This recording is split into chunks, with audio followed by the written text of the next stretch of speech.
अस्सलामुअलैकुम वरहमतुल्लाहि वबरकातुहू। Welcome back to our channel.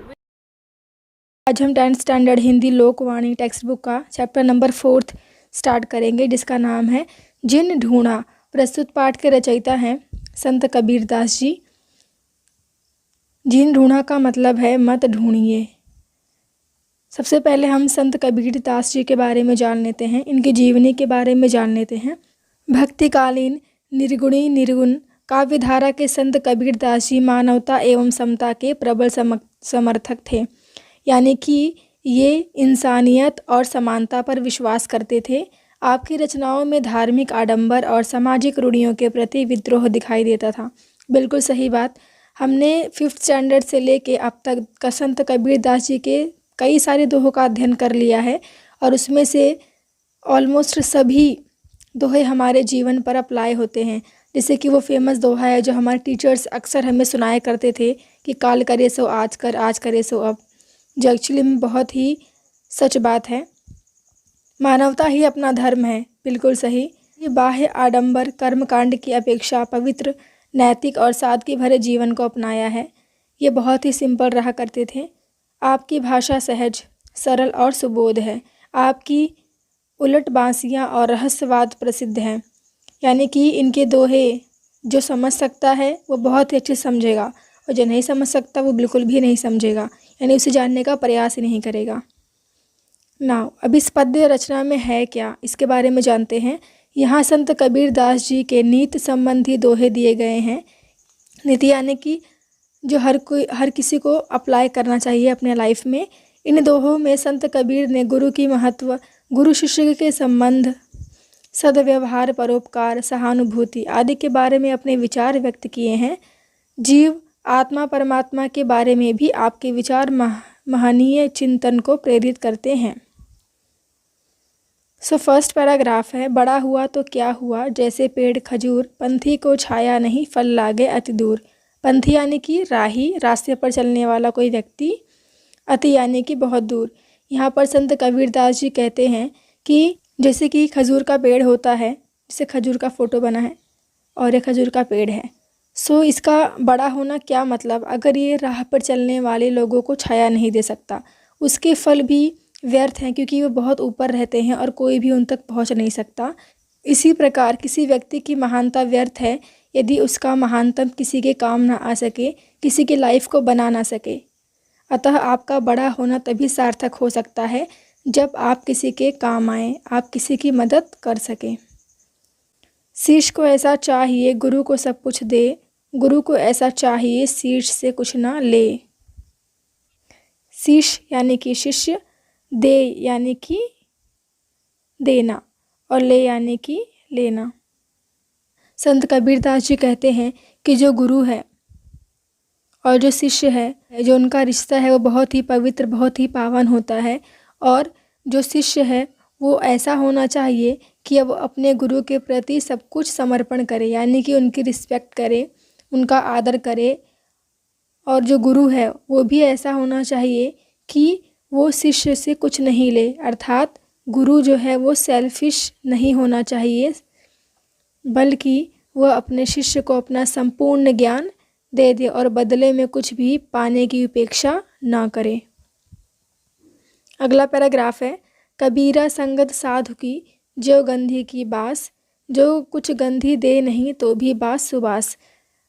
बास यानी कि गंध, गंधी यानी कि इत्र बेचने वाला। यहाँ पर संत कबीर दास जी कहते हैं कि अच्छे लोगों की संगति कुछ इस प्रकार होती है, जैसे कि आप किसी इत्र बेचने वाले के पास जाते हैं और आप इत्र खरीदे या ना खरीदे, फिर भी आपके अंदर उस इत्र की खुशबू आ जाती है, और जो गंध बेचने वाला है, जो इत्र बेचने वाला है, उससे भी वो खुशबू आने लगती है। अर्थात अच्छे और सज्जन व्यक्ति की संगति ठीक इसी प्रकार होती है कि आप उनके साथ रहने मात्र से ही आपके अंदर अच्छे गुण अपने आप आ जाते हैं। इसका अगला पैराग्राफ है, दुर्बल को न सताइए जाकी मोटी हाय, बिना जीव की श्वास से लोहा भस्म हो जाए। यहाँ पर दुर्बल यानी कि कमज़ोर, और हाय यानी कि बद्दुआ, और श्वास यानी कि सांस, लोह यानी कि लोहा, भस्म यानी कि ख़त्म हो जाना। यहाँ पर संत कबीर दास जी कहते हैं कि परिस्थितियों के अनुसार कोई भी व्यक्ति दुर्बल हो सकता है, लेकिन उसको परेशान नहीं करना चाहिए, क्योंकि ऐसे लोगों की बद्दुआ बहुत ही खतरनाक होती है। जैसे लोहार की धोकनी का चमड़ा, यानी यहाँ पर देखिए जो लिखा है, बिना जीव की श्वास से। जो लोहार होता है उसके पास एक धोकनी होती है जिससे वो लोहे को पीटता है, तो उसमें एक चमड़ा लगा होता है। वो चमड़ा जो है वो निर्जीव है, उसमें जीव नहीं है। तो सिर्फ उसके मारने मात्र से जो लोहा है वो भस्म हो जाता है, अर्थात किसी निर्जीव होते हुए भी उस धोकनी से जो लोहा है वो भस्म हो जाता है। ठीक उसी प्रकार किसी छोटे की, किसी दुर्बल की बद्दुआ से कोई भी व्यक्ति जो बहुत ही शक्तिशाली क्यों ना हो, वह खत्म हो सकता है। नेक्स्ट पैराग्राफ है, गुरु कुम्हार शीश कुंभ है, गढ़ गढ़ काढ़े खोट, अंदर हाथ सहार दे बाहर बाहे चोट। यहाँ पर शीश का मतलब है शिष्य, और गढ़ गढ़ यानी कि आकृति देना, खोट यानी कि कमी, और सहारा यानी कि सपोर्ट करना, सपोर्ट देना, सहारा देना। यहाँ पर संत कबीरदास जी कहते हैं कि जो गुरु है वह कुम्हार की भांति है। जिस प्रकार कुम्हार किसी घड़े को आकार देने के टाइम पे बाहर से मिट्टी थपथपाता है और अंदर ही बड़े कोमल हाथों से, बड़े प्यार से उसे सहारा देकर आकृति देता है। यानी एक मिट्टी का जो गीला गीला मिट्टी है जिसमें पानी मिक्स है, वो उसे एक घड़े का आकार देता है। कैसे? बाहर से मिट्टी थपथपा कर और अंदर से सहारा देकर। जो हमारे गुरुजन हैं वो भी हमें बाहर से भले ही जो मारते हैं, डांटते हैं, वो हमें अंदर से सहारा भी देते हैं। इसलिए यहाँ पर संत कबीरदास जी कह रहे हैं कि गुरु कुम्हार है और शीश क्या है? कुंभ। कुंभ यानी कि जो मिट्टी का घड़ा बनाते हैं वो। गढ़ गढ़ काढ़े खोट, गढ़ गढ़ यानी कि आकृति दे देकर जो हमारी कमियां हैं, यानी कि हमें आगे का रास्ता बताकर हमारी कमियों को दूर करते हैं। कौन? हमारे गुरुजन। अंतर हाथ सहार दे, अंदर से हमें सहारा भी देते हैं। अगला पैराग्राफ है, जाखो राखे साइयाँ मार सके ना कोय, बाल न बाका करी सके जो जग बैरी होए। यहाँ पर साइयाँ यानी कि ईश्वर, रक्षा करने वाला, सक्के यानी सकना, बाल न बाका यानी कोई छू भी नहीं सकता। यहाँ पर संत कबीरदास जी कहते हैं कि जिसकी रक्षा स्वयं ईश्वर करते हैं, स्वयं भगवान करते हैं, उसे कोई भी नहीं मार सकता। उसका बाल भी बाका नहीं हो सकता, अर्थात उसे कोई छू भी नहीं सकता, भले ही पूरा जगत, पूरा विश्व उसका दुश्मन क्यों ना हो जाए, क्योंकि यहाँ पर उसकी रक्षा कौन कर रहे हैं? स्वयं ईश्वर कर रहे हैं। अर्थात जाको राके साइयाँ, जिसकी रक्षा स्वयं भगवान करते हैं, उसे कोई नहीं मार सकता, उसे कोई छू भी नहीं सकता, भले ही पूरा उसका जग क्यों बैरी ना हो जाए। अगला पैराग्राफ है, नैनो अंतर आव तू नैन झापी तो ही लेव, ना मैं देखूं और को ना तो ही देखन देव। यहाँ पर नैनो यानी कि नयन, आँख, अंतर यानी कि नैनों के अंदर, आँखों के अंदर, झाँप यानी कि झपका लूँ, यानी बंद कर लूँ, छुपा लूँ।